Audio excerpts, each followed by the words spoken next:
Hi అండి అందరికీ welcome back to చిన్నములో channel. ఈరోజు రెసిపీ వచ్చేసి కాలీఫ్లవర్ చిక్కుడుగాయ కర్రీ అండి. చాలా అంటే చాలా సింపుల్గా ఈ కర్రీ చేసుకోవచ్చండి. చాలా టేస్టీగా కూడా ఉంటుంది. చపాతీలోకి రైస్లో కూడా చాలా బాగుంటుందండి. కావలసినవి టమాటాలు మీడియం సైజు సన్నగా కట్ చేసుకోవాలండి. 3 పచ్చిమిర్చి, ఆనియన్ ముక్కలు, కొత్తిమీర అండి. ముందుగా అయితే కాలీఫ్లవర్ నుండి చిక్కుడుగాయని కొద్దిగా పసుపు ఆయిల్ వేసి ఇలా బాయిల్ చేసుకొని పెట్టుకోవాలి. చూసారా, సాఫ్ట్గా బాయిల్ అయిపోయాయండి. కాలీఫ్లవర్ను చిక్కుడుగాయని ఇలా బాయిల్ చేసి పెట్టుకోవాలి. ఇప్పుడు స్టవ్ మీద గిన్నె పెట్టుకొని కర్రీకి సరిపడినంత ఆయిల్ని వేసుకోవాలి.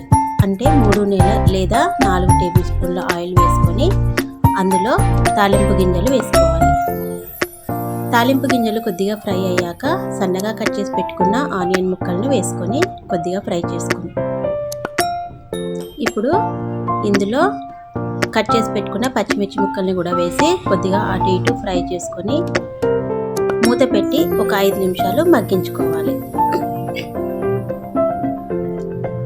చూసారా, ఆనియన్ ముక్కలు పచ్చిమిర్చి ముక్కలు బాగా మగ్గిపోయాయండి. ఇప్పుడు ఇందులో 1 టేబుల్ స్పూన్ అల్లం వెల్లుల్లి పేస్ట్, 1/2 టేబుల్ స్పూన్ పసుపు వేసుకొని అల్లం వెల్లుల్లి పేస్ట్ పచ్చివాసన పోయే విధంగా ఫ్రై చేసుకోవాలి.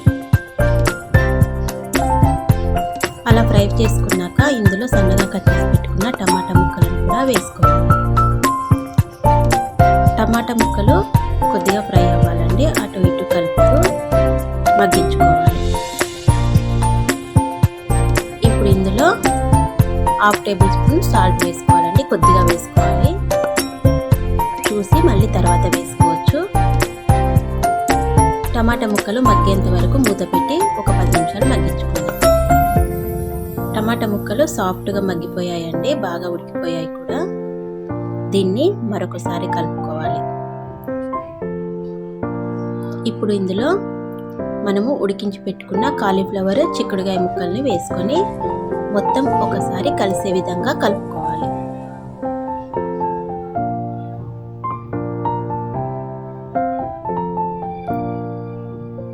ఇప్పుడు ఇందులో రుచికి సరిపడినంత కారం వేసుకోవాలి. ఎవరు ఎంత తినేది ఉంటే అంత వేసుకోవచ్చండి. తర్వాత కొద్దిగా సాల్ట్ వేసుకొని కొద్దిగా ధనియాల పొడి వేసుకొని మొత్తం ఒకసారి కలిసే విధంగా కలుపుకోవాలి. ఈ కర్రీ చాలా టేస్టీగా కూడా ఉంటుందండి. మీరు ఒకసారి ట్రై చేసి చూడండి, తప్పకుండా మీకు కూడా నచ్చుతుంది. ఇప్పుడు మూత పెట్టి మరొక 5 నిమిషాలు మగ్గించుకుందాం. చూసారా, కర్రీ బాగా మగ్గిపోయిందండి. ఆల్రెడీ కాలీఫ్లవర్ చిక్కుడుగాయ మనం బాయిల్ చేసుకున్నవే కాబట్టి కర్రీ కూడా చాలా తొందరగా సింపుల్గా కూడా అయిపోతుంది.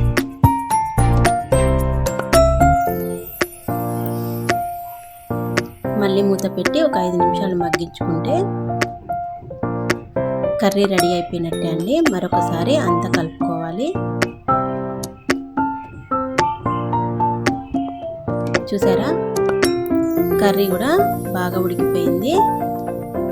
చాలా సింపుల్ ప్రాసెస్లో చేసుకోవచ్చండి.